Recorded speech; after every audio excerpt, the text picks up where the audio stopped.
Sin más preámbulo, entonces vamos a comenzar.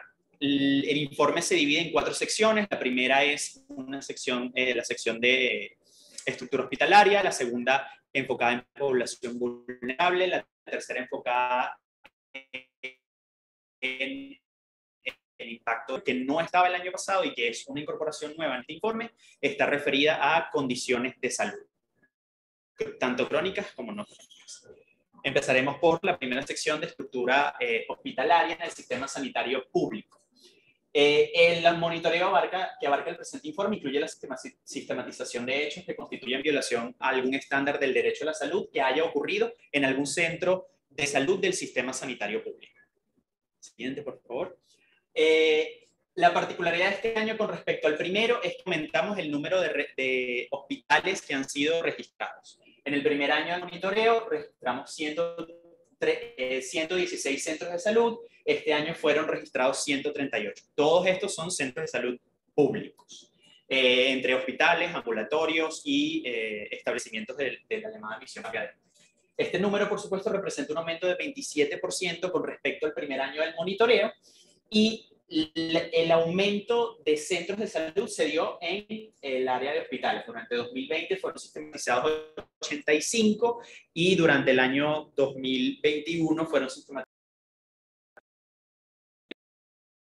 con más registros en el monitoreo que hicimos durante el tiempo del estudio. El primero lo ocupa el Hospital JM de Los Ríos, el segundo el Hospital General de San Cristóbal en Táchira, el tercero Universitario de Caracas, el Hospital Universitario de Manuel Núñez Tovar en Monagas, si mal no recuerdo, sí, Monagas, el Hospital Domingo Luciane otra vez en Caracas, el Hospital Universitario Dr. Jesús María Casal Ramos en Portuguesa, la Ciudad Hospitalaria Enrique Tercera París en Carabobo, Miguel Pérez Carreño aquí en Caracas, el Universitario de Maracaibo en Zulia y el Hospital Central de Maracay. Entre paréntesis están como el número de registros que pudimos identificar de cada uno de esos centros de salud. ¿Cuál es la razón por la cual estos son los más, o los hospitales con mayor registros en el monitoreo? Se debe a diversos factores, a la naturaleza de los eventos que allí ocurrieron y también a la especial importancia que le dan las fuentes consultadas en la cobertura de estos centros de salud. Además, estos centros de salud son especialmente importantes, especialmente el primero, JM de Los Ríos, que es el hospital referencia en materia pediátrica en el país. Okay. En total, durante el periodo de monitoreo entre enero y septiembre del 2021 fueron registradas 1.314 eventos de situaciones que representan vulneración al derecho a la salud en Venezuela. El 20% de esos registros totales, es decir, 1 de cada 5 registros, corresponde a situaciones ocurridas o relacionadas con algún centro de salud. Entonces ahí vemos una primera especie de conclusión donde evidentemente en los hospitales y por la condición de la estructura hospitalaria en Venezuela, allí es donde con mayor probabilidad va a ocurrir alguna vulneración del derecho a la salud. A continuación ven la distribución de esos centros de salud. Hay 7 ambulatorios que fueron monitoreados este año, 9 centros de salud de la misión Barrio Adentro, principalmente los llamados centros de desarrollo, centro de diagnóstico integral, perdón, y 116 hospitales. De estos 116 hospitales, el 66% corresponden a hospitales de tipo 3 y tipo 4. Son hospitales que tienen una alta capacidad de atención en función de su infraestructura o que tienen una capacidad para atender un gran número de personas y además cuentan con una gran cantidad de especiales médicas y servicios especializados. Como ya habían visto en la anterior lámina, los 3 primeros centros de salud, hospitales que ocupan el ranking los 3 primeros centros de salud del ranking de 2021 son los mismos centros de salud del ranking del 2020. Hubo un intercambio entre el Hospital Central de San Cristóbal y el Hospital Universitario de Caracas en el número de registros. Es decir, la situación, al menos a nivel de estructura hospitalaria, se mantiene similar entre el año 2021 y el año 2020. No hay un cambio significativo. Tomemos en cuenta que estos son 2 años prácticamente que han estado marcados por la pandemia, también por el COVID, y eso ha tenido también un especial impacto en el sistema de salud, que ya lo veremos en la sección correspondiente. Por favor, la siguiente. Ahora bien, con respecto a los estándares del derecho a la salud, que involucran hechos que ocurrieron en un centro de salud del sistema sanitario público. En cuanto al estándar de disponibilidad, que en líneas generales se refiere a abastecimiento de insumos médicos, abastecimiento de medicina, que los hospitales y las estructuras sanitarias tengan la cantidad de personal suficiente, con buena remuneración, con óptimas condiciones de trabajo, entre otras cosas. Se registraron 127 registros, que representan el 9,66% del total de eventos registrados durante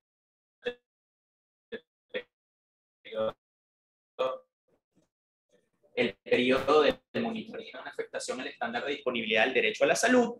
Y a manera de ejemplo podemos colocar que 59 de estos registros están relacionados con afectación directa a la operatividad de algún servicio médico. Por ejemplo, entre enero y febrero del año 2021, Prepara Familia reportó la suspensión por 3 semanas de los quirófanos de ese centro de salud por falla en los ascensores y en el área en aires acondicionados. Además, en enero del año pasado también hubo un reporte de Prepara Familia donde se denunció el cierre del servicio de neurología de ese hospital, y hasta septiembre del año pasado habían fallecido al menos 20 niños de los servicios de hematología y de nefrología de ese centro hospitalario.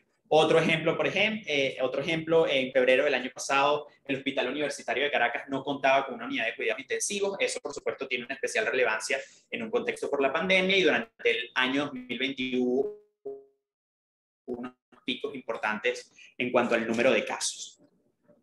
Por ejemplo, en el Hospital Universitario Antonio María Pineda, también en Monagas, estuvo al borde, en varias etapas del año se reportaron que estuvo al borde del cierre técnico por falta de insumos y de personal de salud, que la situación con el personal de salud, y lo veremos con más detalle a continuación, es uno de los problemas fundamentales del colapso del sistema sanitario público en Venezuela.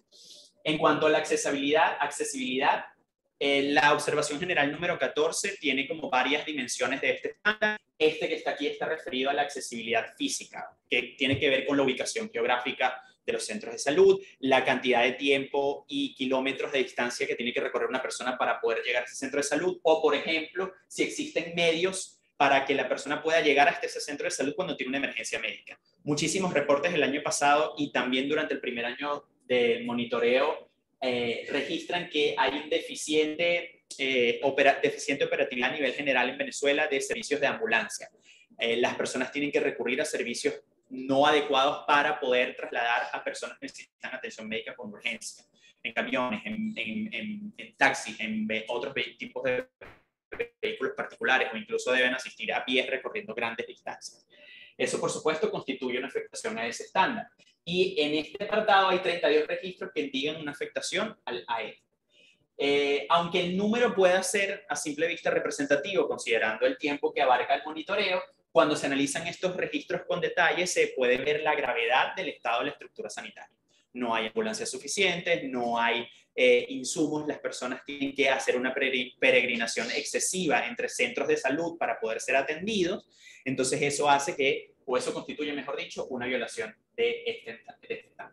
El siguiente estándar está referido a la asequibilidad, que se refiere a que si bien, digamos, el derecho a la salud o el acceso a la salud no necesariamente tiene que ser gratuito, sí las personas deben poder, o el Estado debe procurar que sus ciudadanos tengan la capacidad económica de poder sufragar los gastos referidos a salud. En cuanto a este estándar, se registraron 30 registros que representan vulneración al mismo. Esto representa 2,28% del total de registros que se sistematizaron durante el 2021. ¿Cuáles son la mayoría de los problemas referidos a esto? También especialmente relacionados con el COVID está el acceso en ciertos momentos del año, el acceso a oxígeno. Hubo varios estados de Venezuela, con más detalles lo haremos en la sección correspondiente, donde hubo una crisis de abastecimiento de oxígeno, precisamente por las mismas condiciones de la condición de salud. Siguiente, por favor. Y por último están en los estándares de aceptabilidad y calidad. Aceptabilidad está relacionado con que los procedimientos médicos que se apliquen deben ser acordes culturalmente con la población que se está interviniendo, y también debes tener un enfoque de género. Durante el año 2021 se registraron 4 eventos relacionados con violación a este estándar que involucran a mujeres y su dificultad para recibir atención médica con enfoque de género.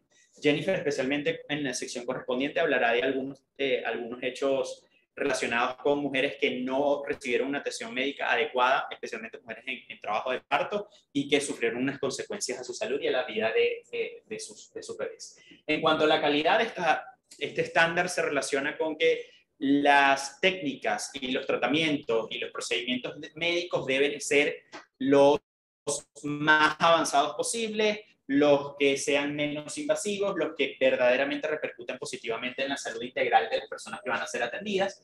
Y sobre este estándar se registraron 48 eventos que constituyen una vulneración del mismo. Digamos, la afectación del estándar de calidad también viene relacionada con la afectación a otros estándares. Si, por ejemplo, en un hospital no hay insumos para atender a una persona, por ejemplo, no hay oxígeno para atender a una persona que requiere oxígeno por manifestar síntomas graves de COVID, entonces eso afecta obviamente la calidad del servicio. En cuanto a afectaciones al estándar, hay una especial afectación a personas con condiciones renales crónicas que requieren diálisis. Durante largos momentos del año hubo registros de deficientes, reducción de horas en las terapias de diálisis, abastecimiento de bicarbonato, que es un insumo esencial para poder hacer el procedimiento, condiciones generales de las salas donde se realizan las diálisis, etc. Eso, por supuesto, constituye una violación del estándar de calidad. Siguiente. Ahora viene sección 2, población vulnerables, que les dejo en manos de Jennifer. Bueno, respecto a la sección número 2 de nuestro informe que corresponde a poblaciones vulnerables, se levantaron 1.314 incidentes.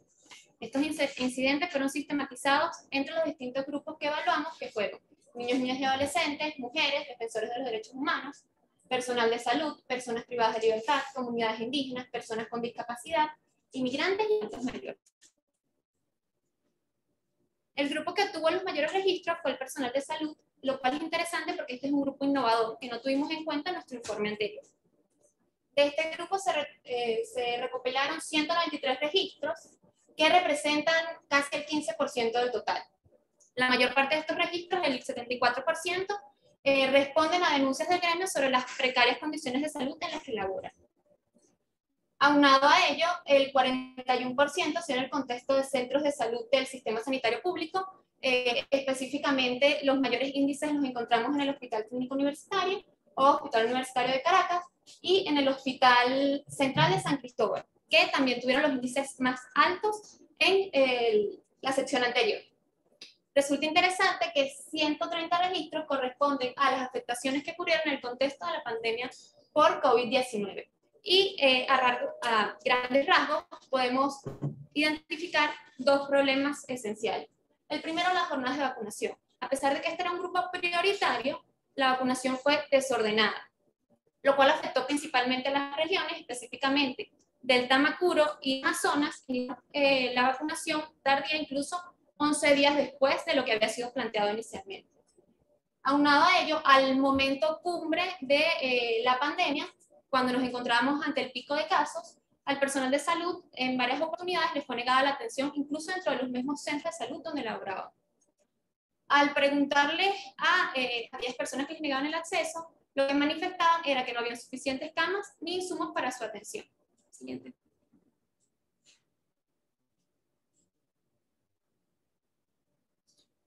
Ya. Ajá.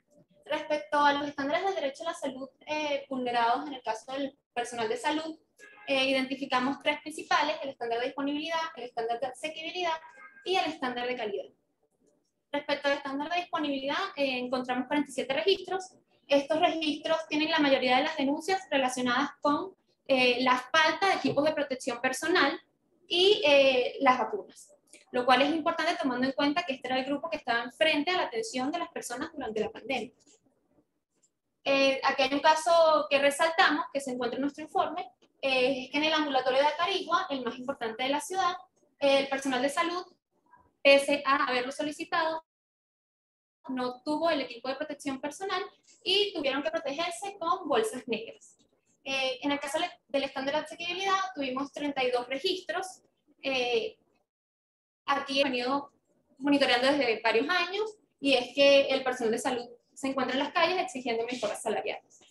Y sobre el estándar de calidad se sistematizaron 9 registros que básicamente se encargan del aseo dentro de los centros de salud, que es bastante deficiente, y la falta de espacios adecuados para el descanso de los trabajadores de salud.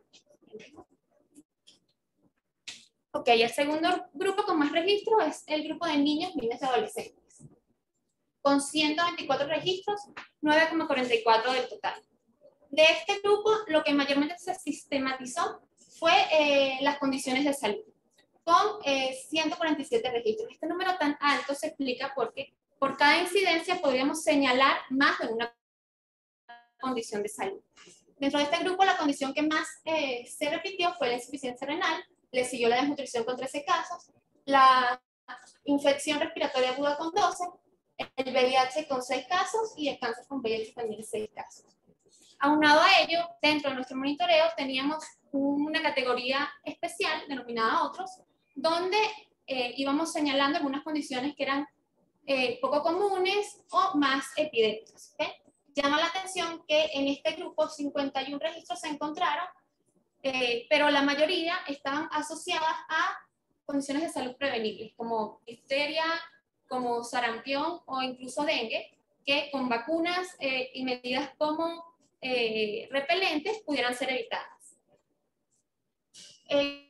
Al igual que en el informe anterior, de 2020, el centro de salud que tuvo mayor número de registros fue el JM de Los Ríos. Esto se explica por 3 factores fundamentales. En primer lugar, el principal hospital de niños del país. Se encuentra en la capital y además es un centro que es monitoreado particularmente por los medios de comunicación y incluso tiene varias organizaciones de la sociedad civil que dan a conocer qué es lo que sucede dentro de este centro. Ok, otros datos interesantes que encontramos sobre este grupo. En primer lugar, uno de cada 5 registros se relaciona con desabastecimiento de medicamentos y el 13,7% con el desabastecimiento de insumos. Lo que nos demuestra que los niños, cuando van, o los niños y adolescentes, al momento de acceder al sistema de salud pública se consiguen con la falta de medicamentos y la falta de insumos para su atención. Tenemos 23 registros que se refieren al cierre o suspensión de servicios de atención médica general y especializada. Entre estos, ya sea por cierre definitivo o por suspensión, nos encontramos con el cierre de neurología, hematología, nefrología y el sistema de procura de órganos que durante nuestro monitoreo presentaron fallas en cuanto al acceso a niños, niñas y adolescentes. Respecto a las fallas del servicio público, podemos evidenciar que impactan diferenciadamente a este grupo. Me voy a permitir señalar un caso particular que se encuentra en nuestro informe. Una niña de 15 años perdió la vida luego de que se fue a la luz en un centro en Lara y la máquina que se encargaba, o la planta, para, digamos, sostener el problema que puede implicar en estos momentos la pérdida de la luz en un centro de salud, se activó lamentablemente muy tarde y devino la muerte de la adolescente de 15 años. Tenemos 32 registros además que están relacionados con mujeres, y esto se explica por la vinculación que hay entre las mujeres y su salud durante el embarazo. Por ejemplo, si tenemos una madre que presenta desnutrición durante la gestación, durante el parto y durante la lactancia, es probable que su hijo o hija presente algún problema de crecimiento, presente algún problema de malnutrición o incluso se presenten complicaciones durante el parto que arriesguen la vida tanto de la madre como del hijo. Respecto a los estándares de derecho a la salud, encontramos que el primer estándar es la disponibilidad con 35 registros. Lo que más se evidenció fue la escasez de medicamentos y la falta de servicios médicos especializados para niños, niñas y adolescentes. Sobre el estándar de accesibilidad, encontramos 21 registros que esencialmente se refieren a la incapacidad en este sentido de los padres de poder llevar a sus hijos ante las precarias condiciones del sistema de salud pública a centros privados e incluso el acceder a alimentos.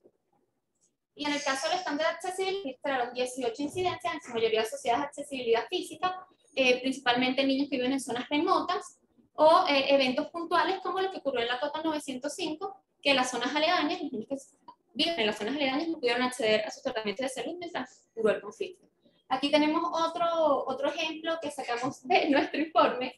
Este está asociado al estándar de accesibilidad. En Valencia, al sur de Valencia, una madre manifestó que la dieta de sus hijos básicamente consistía en una arepita con café clarito y Tenemos el registro del fallecimiento de 3 niños en Aragua y Anzoátegui por la ingesta de alimentos. En todos los casos fue el padre quien les entregó la basura, en este caso a los niños, al no poder entregarles o buscar una vía común para alimentarlos. Siguiente. Respecto a las mujeres, que es el tercer grupo monitoreado, encontramos 86 eventos que equivalen al 6,5% del total. Como ya lo vine indicando anteriormente, encontramos 32 eventos asociados a niños, niñas y adolescentes. Esto también se vincula, como lo dije anteriormente, con las mujeres embarazadas, pero con el rol de género que se le otorga a la mujer, que es básicamente la encargada del cuidado y manutención de los niños y adolescentes. Otro dato interesante es que se mantiene la escasez de medicina y la escasez de insumos. En el caso de la escasez de medicina tenemos un 25,5% de escasez. Rescato aquí la escasez de anticonceptivos que llevan a la mujer a tener que buscar vías externas del sistema de salud público, como adquirir, ya sea por farmacias privadas, anticonceptivos, o utilizar métodos de anticoncepción naturales que no se caracterizan por ser los más eficaces. Y 8 registros que se refieren a la escasez de insumos. Respecto al acceso a servicios médicos, nos encontramos con 13 registros que evidencian que las mujeres están teniendo problemas para acceder al sistema sanitario público, ya sea por fallas o por falta de servicios. Tenemos aquí un caso también que rescatamos en nuestro informe. En el materno infantil del Valle, una mujer tuvo que esperar 6 horas para ser atendida por cesárea.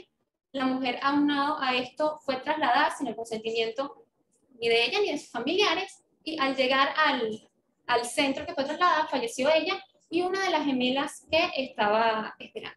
¿Sí? Otros datos interesantes que encontramos sobre el grupo de mujeres. Las mujeres tienen una afectación transversal. O sea, pueden estar expuestas a una doble o triple vulnerabilidad. Especialmente si le sumamos características como la etnia, la edad, la situación de migración, si es una persona con discapacidad y si existe privación de libertad.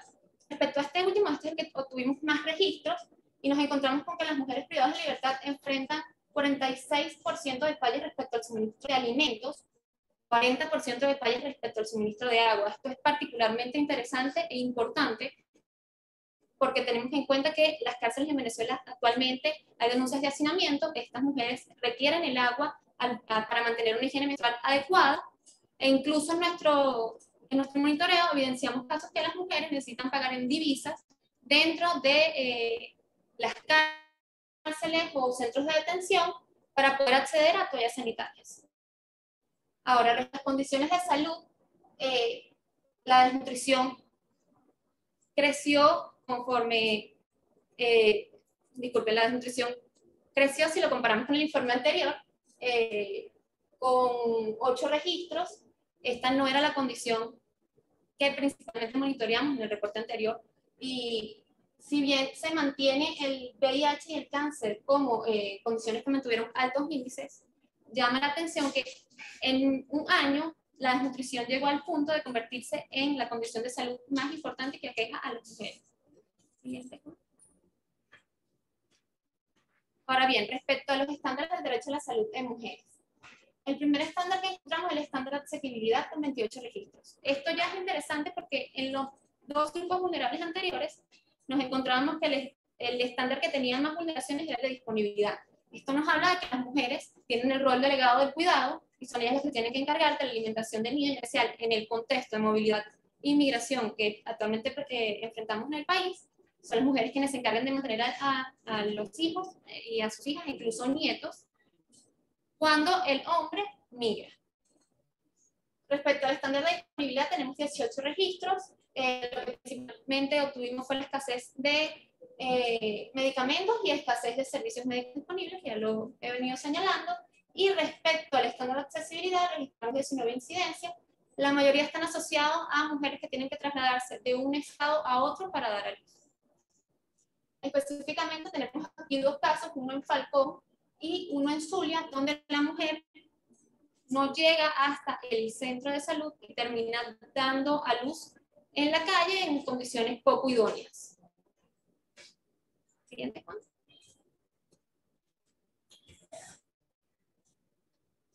Ahora vamos con la sección 3, que está relacionada con los registros y eventos relacionados con el COVID-19. En este caso, durante el monitoreo de 2021 se sistematizaron 643 registros relacionados con SARS-CoV-2 o COVID-19, del total de 1.314. Obviamente, y por segundo año consecutivo, el COVID-19 se llevó el protagonismo de la cobertura en materia de salud de las fuentes consultadas. Y de hecho hay un aumento con el número de registros con respecto al primer año.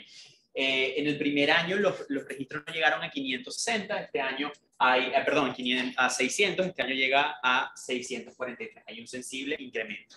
¿Cuáles son los factores que responden a que haya más número de registros? Pueden ser varios. La primera, obviamente, un aumento en el número de casos oficialmente reportados, y adicionalmente también hay un impacto especial y hay una cobertura especial con los temas de vacunación.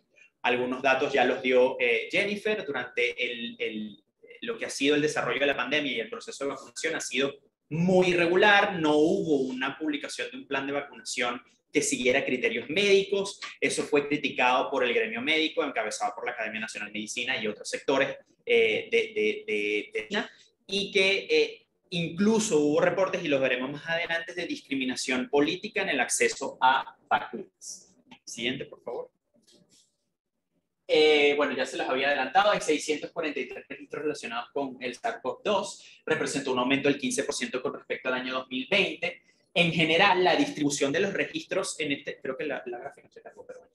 La distribución de registros durante el periodo de monitoreo fue relativamente constante a lo largo del año, y a nivel, digamos, nacional, solo hubo unos picos especiales durante marzo y julio de 2021 que respondieron a situaciones especiales relacionadas con número de casos, acceso a vacunas o acceso a insumos médicos como oxígeno.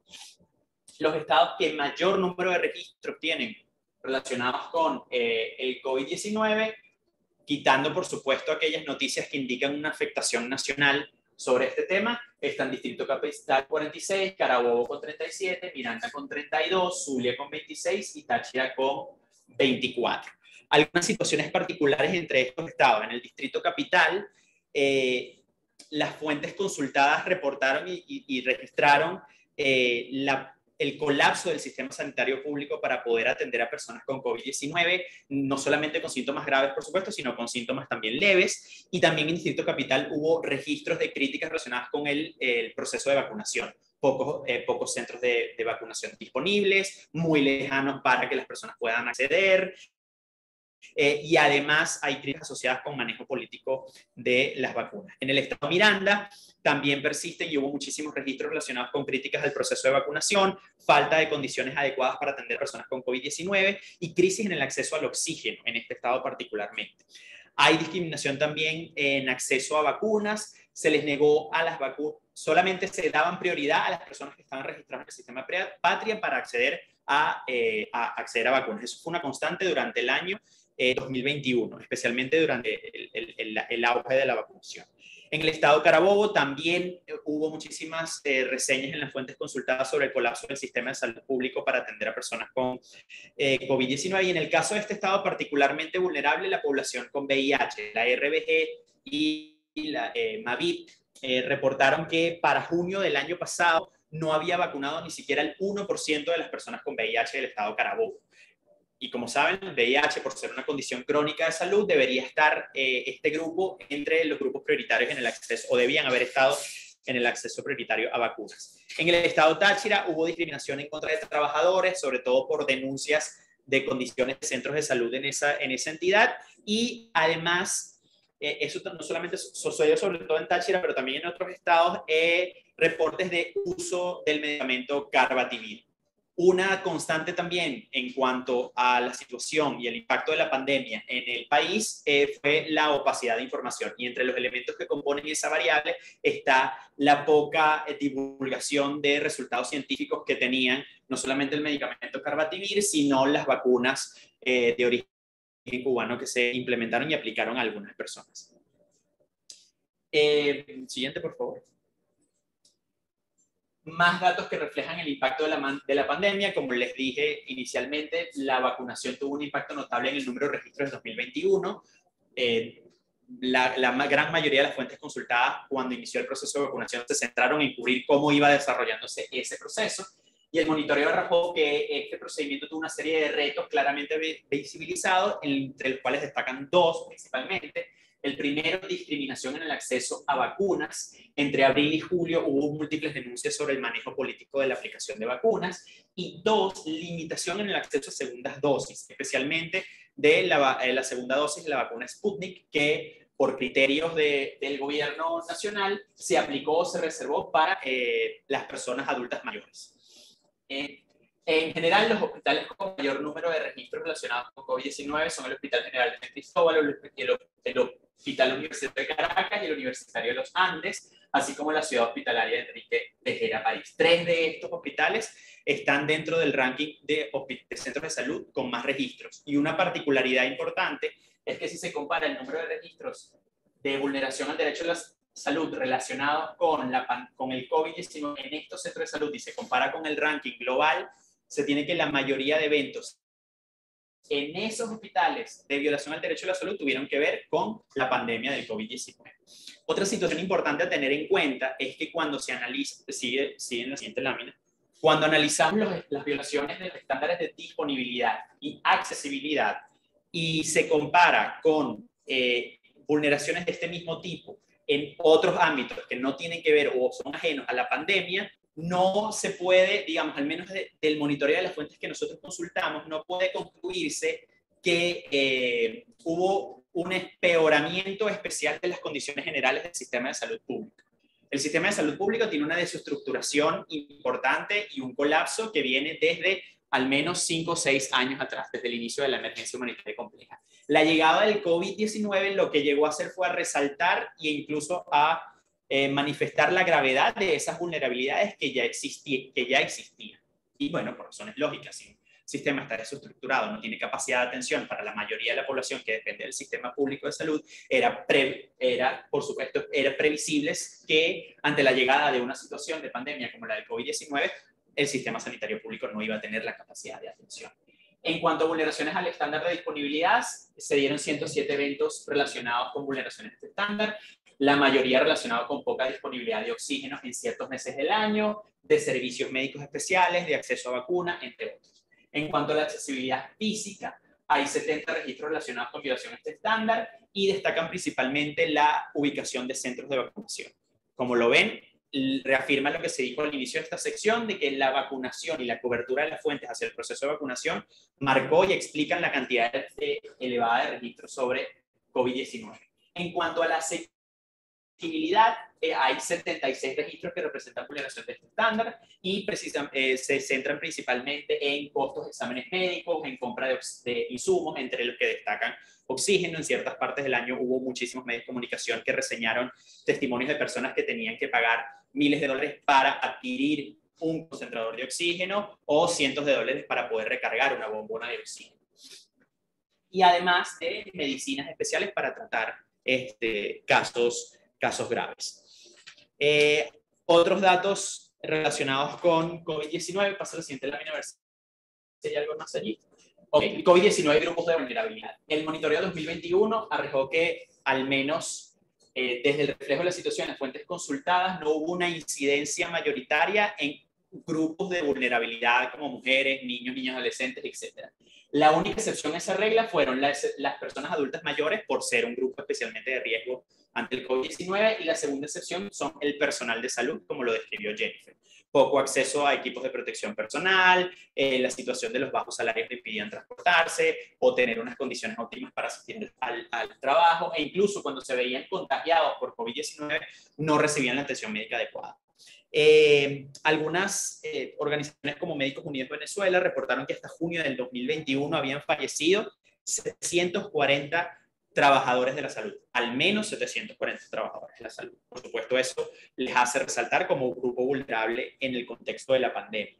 Y hasta esa misma fecha, el 20% del personal de salud no había sido vacunado. Y como saben, en un programa de vacunación lógico, y así aplicado en otros países, el personal de salud, por ser de la primera línea de ataque, debía ser el primero en recibir las dosis de vacunas. El 20% de los registros relacionados con la pandemia por el COVID-19 están relacionados con afectaciones a personal de salud. Y pues ya les había mencionado que destaca la falta de dotación de equipos de protección personal, atención médica, etc. Siguiente. Ahora vamos con la última sección, que son condiciones de salud. Muy bien, respecto a la sección de condiciones de salud, registramos 461 incidentes y las condiciones de salud que monitoreamos fueron VIH, coagulopatías, diabetes, insuficiencia renal, hipertensión, personas trasplantadas, personas con condiciones oncológicas, infecciones respiratorias agudas, tuberculosis, condiciones psicológicas o psiquiátricas, desnutrición y la sección de otras que ya les expliqué en la parte de niños, niñas y adolescentes. La condición que tuvo más registros fue la insuficiencia renal con 65 registros. Estos registros fueron sistematizados principalmente en Distrito Capital, le siguieron los registros que lo ubican como un problema a escala nacional y por último tuvimos 6 registros en el estado Lara. ¿Por qué hay tantos registros en Distrito Capital? Bueno, esto se explica porque el 15,38% de las incidencias monitoreadas ocurrieron dentro del JM de Los Ríos y 19 registros de las personas que viven con condiciones renales están asociadas a niños, niñas y adolescentes, por lo que se aplicarían las especificaciones que comenté anteriormente en la sección de niños, niñas y adolescentes. Ahora bien, la ausencia de servicios de diálisis fue monitoreada 31 veces y el 32,25% de estas incidencias están asociadas a faltas, fallas o suspensión de jornadas o reducción de jornadas dentro del sistema sanitario público. ¿A qué se deben estas fallas, faltas o reducción de jornadas? Principalmente a las fallas en los servicios públicos. Agua, electricidad, transporte e incluso el acceso a combustible. Rescato nuevamente un ejemplo que se encuentra dentro de nuestro monitoreo, dentro de nuestro informe, y es que en el estado Zulia, una persona con discapacidad física y que vive con insuficiencia renal se había forzado a madrugar todos los días para iniciar un recorrido de 4 horas, 2 de ida y 2 de venida, para dializarse en el Hospital Universitario de Maracaibo. Respecto a los estándares del derecho a la salud en personas con insuficiencia renal, tenemos que respecto al estándar de disponibilidad, los principales problemas son la ausencia de servicios médicos y la ausencia de especialistas. Respecto al estándar de asequibilidad, con 13 registros, la mayor parte de los mismos refieren a la imposibilidad de acceder, ya que no pueden dializarse o acceder a una cirugía dentro del sistema sanitario público. Buscar como vía alternativa el sistema de salud privada les resulta imposible por los altos costos. Respecto al estándar de accesibilidad, sistematizaron 13 registros. Como ya les mencioné, hay patrones de accesibilidad física, pero también tenemos patrones de accesibilidad que van hacia la discriminación. Tenemos este caso de un adulto mayor de 80 años al que le fue negada la atención, le fue negada su jornada de diálisis porque tenía diagnóstico COVID. Y el diagnóstico COVID fue consecuencia de, el diagnóstico de insuficiencia renal fue consecuencia del COVID. Por último, en el estándar de calidad tenemos 7 registros totalizados que evidenciaron prácticas riesgosas por falta de insumos o fallas en los servicios. Las personas se estaban dializando con agua sin tratar, lo que les traía diversas consecuencias a su salud, e incluso muchos centros de diálisis reportaron ausencia de aire acondicionado, lo que causaba descompensación entre las personas que se iban a dializar. Desnutrición, como dije, este grupo tuvo un incremento importante respecto al último informe. De todos los registros a personas que ven con condiciones de desnutrición, si bien la desnutrición puede ser como una condición central o una condición que acompaña a otras condiciones crónicas, tenemos que 84% de los 50 registros que tuvimos sobre desnutrición están vinculadas con condiciones crónicas.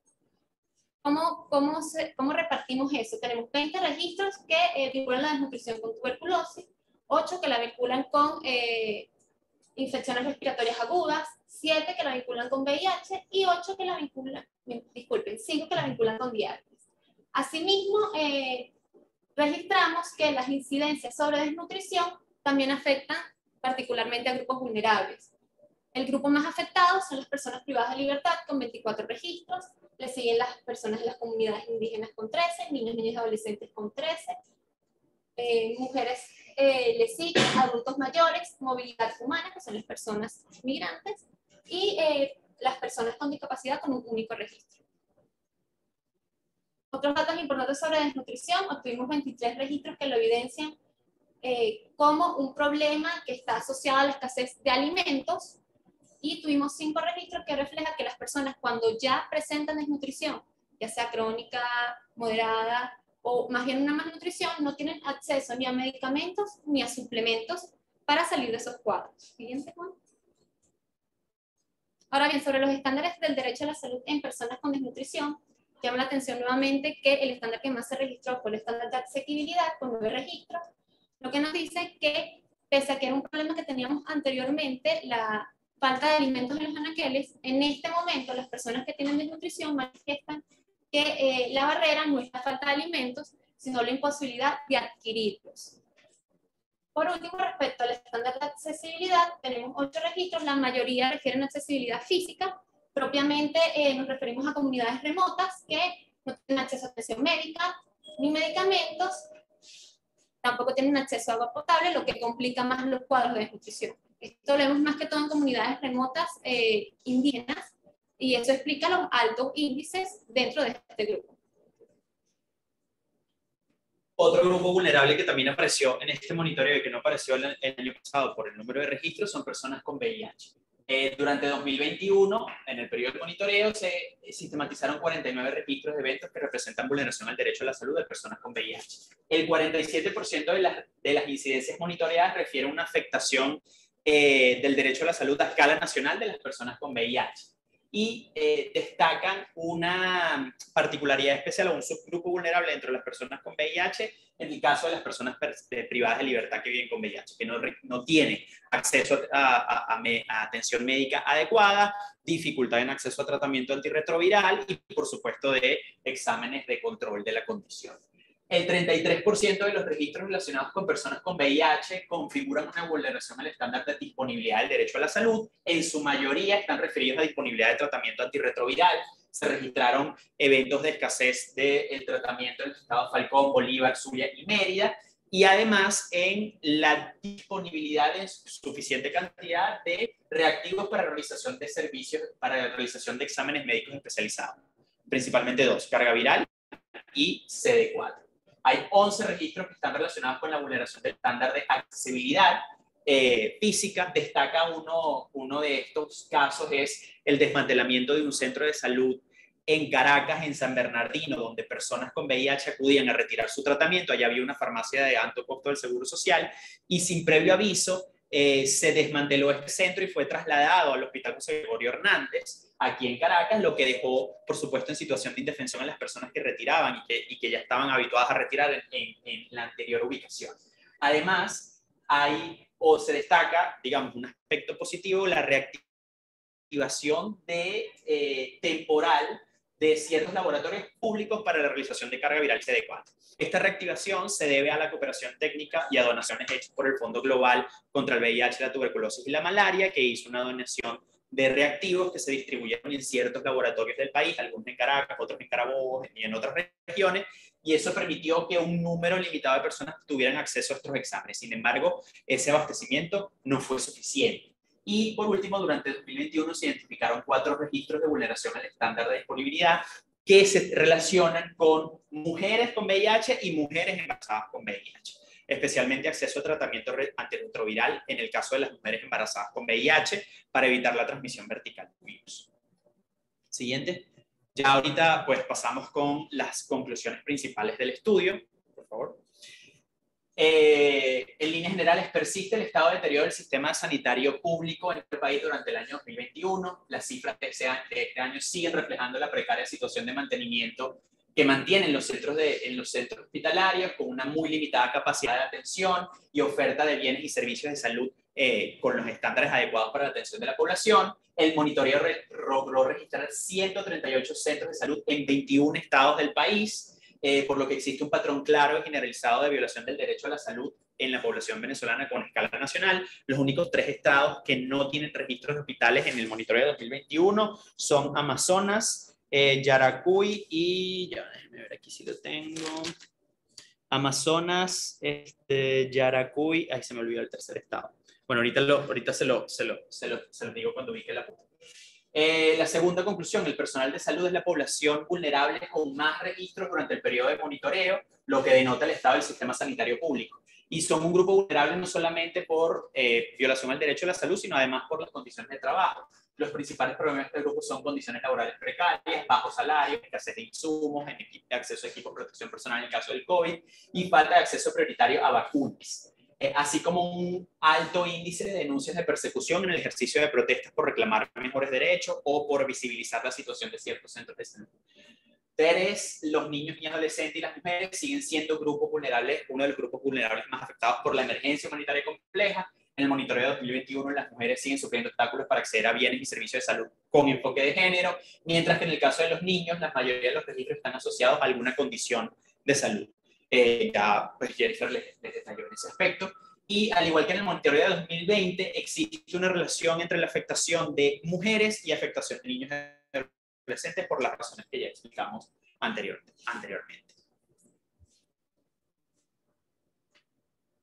Siguiendo con las conclusiones, en lo que respecta al impacto que tuvo la pandemia de COVID-19, evidenciamos que el sistema sanitario público no tuvo la capacidad para enfrentar la crisis causada por el COVID, por múltiples factores, entre ellos las limitaciones en el acceso a insumos, las deficiencias en la implementación de las jornadas de vacunación. Asimismo, persiste la opacidad respecto a la información en torno a los aspectos relacionados a la pandemia. 5. La desnutrición apareció como una de las condiciones con más registros este año, lo que revela las consecuencias graves de la emergencia humanitaria compleja sobre la población venezolana, con especial énfasis o impacto sobre personas privadas de libertad, comunidades indígenas, niños, niñas y adolescentes, mujeres y adultos mayores. Por último, la afectación al derecho a la salud en Venezuela es sistemática, como hemos evidenciado, y se extiende por todo el territorio nacional. Se han documentado afectaciones durante todo el 2021 que lo evidencian. Asimismo, los registros demuestran que existe vulneración en todos los estándares que componen el derecho humano a la salud. Muchísimas gracias y quedamos atentos a sus preguntas. Yo quería precisar la cifra en que creció la desnutrición. Cuando hablabas de las mujeres, o sea, decía el 9,41%, pero no me quedó claro si es que creció la desnutrición en mujeres el 9,41% y en general. No, esa es la cifra general que obtuvimos en este monitoreo. ¿Okay? Tuvo un crecimiento porcentual respecto al informe anterior, pero en este sí. Me das unos segunditos, te verifico cuánto fue ese incremento. ¿Por qué no se pudo monitorear la situación de la salud en ese estado? Básicamente porque las fuentes consultadas que nosotros nos seguimos, que son más de 60 fuentes entre medios de comunicación y organizaciones de sociedad civil, no hubo registros de hospitales en esa zona. También porque son el estado Amazonas, Yaracuy, también se debe a poca presencia de medios de comunicación que tengan cobertura en el área, especialmente de temas de salud. Ya les voy a decir los tres estados que tenemos aquí anotados para cerrar esta pregunta. Ajá, Amazonas, Yaracuy y Apure. La mayoría de los medios que nosotros, las fuentes que consultamos son medios de comunicación que cubren la fuente de salud. Y en esos estados, también nos pasó el año pasado con COGEDES, en el caso de COVID, no hay una presencia fuerte de medios de comunicación o corresponsables en esas áreas. Eso también se puede deber a que no haya hospitales, o sea, no se hayan registrado hospitales en esa zona. Eso no quiere decir que en esos tres estados la situación esté mejor que en el resto del país. Por supuesto que no está mejor, y probablemente por lo remoto, sobre todo en el caso de Amazonas, la situación incluso sea peor, además por la presencia de grupos vulnerables como la población. Sí, exacto. Incluso fue una red, creo que anunció esta misma fin de semana que era un tema de la salud allá en el caso. Exactamente, correcto. Ok, en el informe anterior, el índice por desnutrición que afectó a las mujeres porcentualmente representó un 8,9%. Y las condiciones de salud que referían a mujeres, teníamos insuficiencia renal y oncológicos, así como VIH. Estas estaban por encima de la desnutrición en el informe anterior. Esto también puede deberse a la especial cobertura que también dieron las fuentes consultadas al tema de desnutrición. Eso quiere decir que en 2020, según su monitoreo, la desnutrición se encontraba en 8,9% y entonces el año pasado estaba en 9,4%. ¿Entiendes? No. O sea, esto respecto al análisis de los datos recabados. Eso de lo que recabaron. Correcto. Ok, el año pasado era 8,9 y este año era 9,41. 9,40.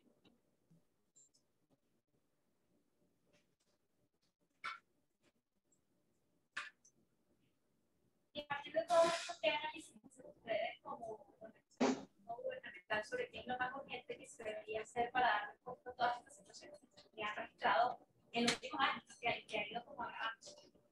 Bueno, en primer lugar, que se hace necesario de mayor, digamos, cooperación con organismos internacionales para poder atender la crisis. Se sabe que el Estado no está en la capacidad de poder atender la magnitud de la situación, entonces se requiere aún más intervención de organismos internacionales con mayor acceso a financiamiento y que se permita el trabajo de esas organizaciones y de actores humanitarios locales, y que además se establezca una articulación entre los implementadores humanitarios y el Estado para poder atender poblaciones con prioridad, especialmente grupos vulnerables, personas con condiciones crónicas de salud, que son principalmente los grupos que más afectados están por la crisis, además que tienen un peligro real de poder perder la vida debido a las condiciones con las que viven, y otros grupos vulnerables.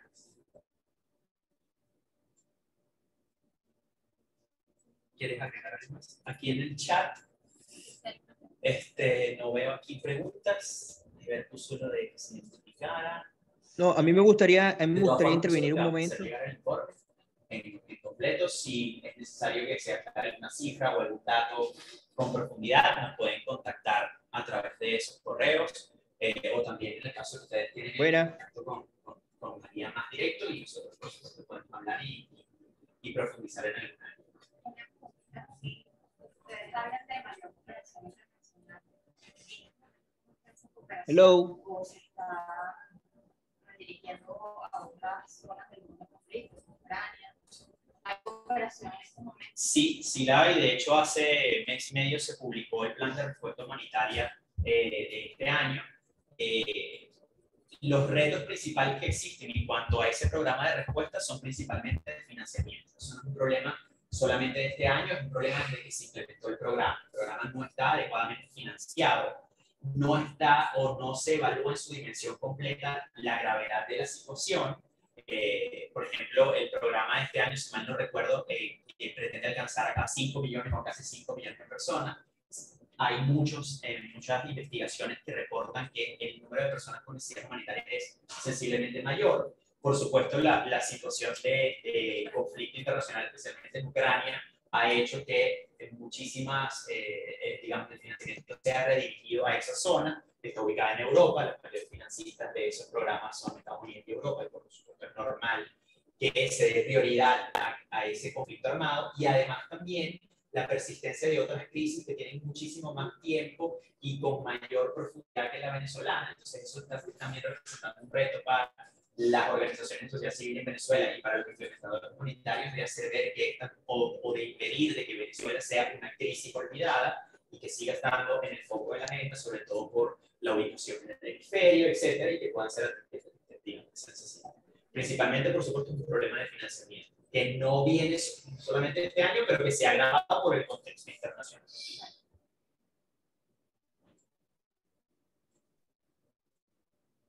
Otra pregunta.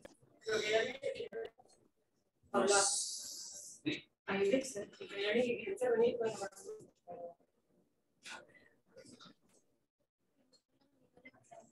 sí, pero no levantaron la mano. No sé si alguien quiere, pues, hacer alguna intervención, puede. No que se escuche, pero. ¿Me oyen? No sé si por aquí nos pedimos que le escribieran. Ah, es Francisco Valencia, creo, porque tiene su micrófono. Ya. Déjame ver si puedo yo, sin que no haya retorno, subir el volumen.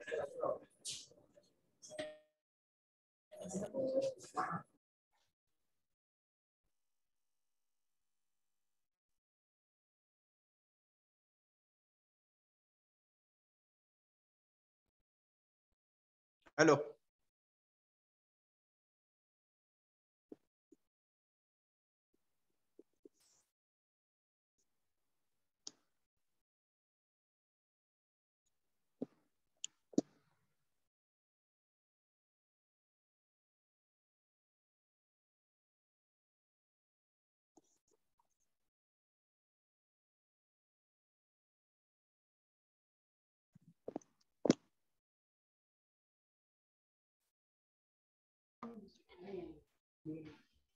Sí, por eso, pero no se escucha.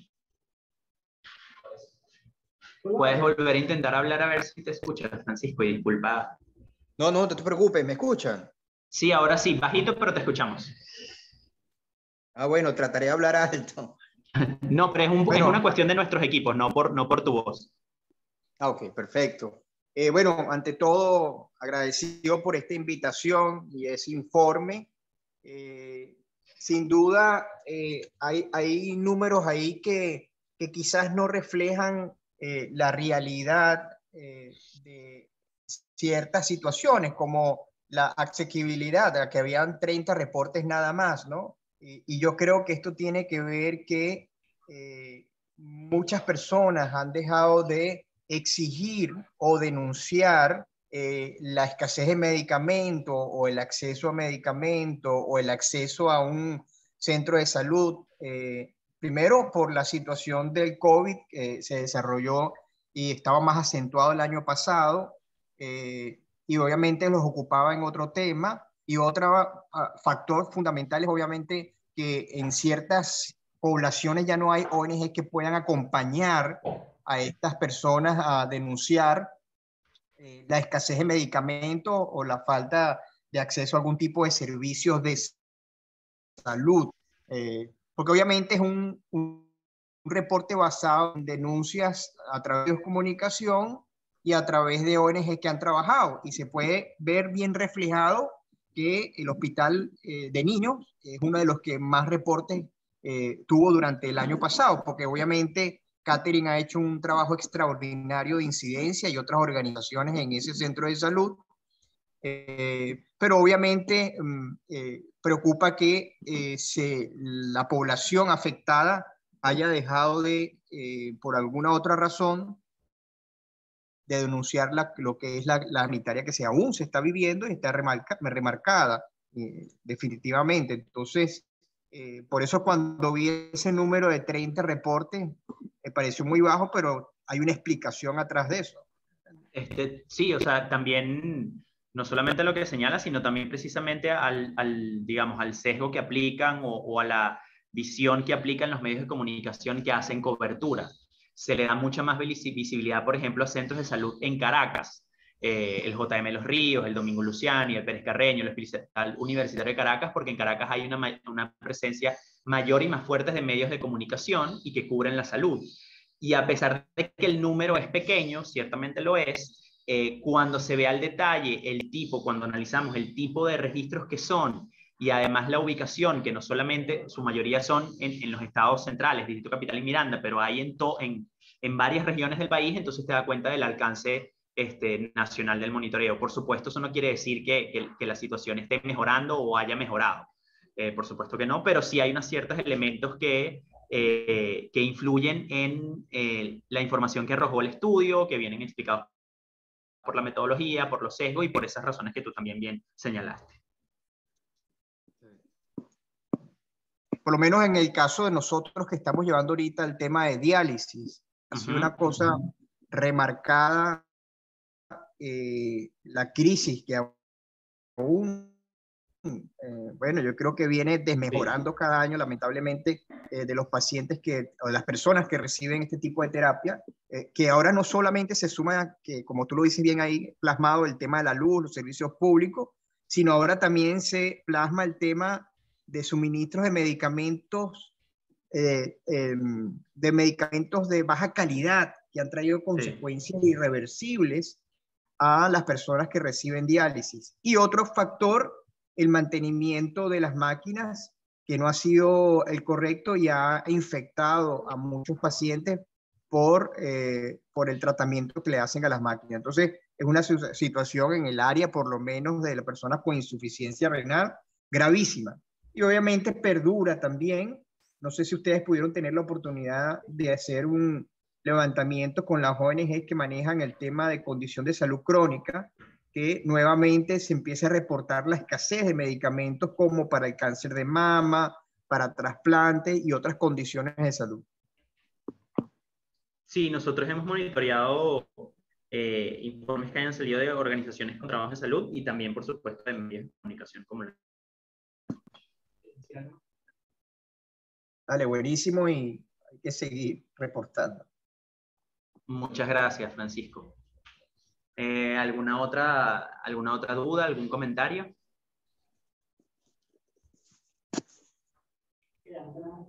Bueno, exacto. En verdad, nuevamente le agradecemos a ustedes estar aquí presentes físicamente, a los que se conectaron, por sus preguntas, por sus intervenciones. Nosotros vamos a publicar en el transcurso del día el informe en nuestra página web y también se los haremos llegar vía correo electrónico. Muchísimas gracias. Aquí saliendo hay un pequeño refrigerio para que puedan también disfrutar. Voy a cerrar. Ah, no, ¿quién tiene que cerrar? Creo que es Ever. Ever, ¿cierras tú?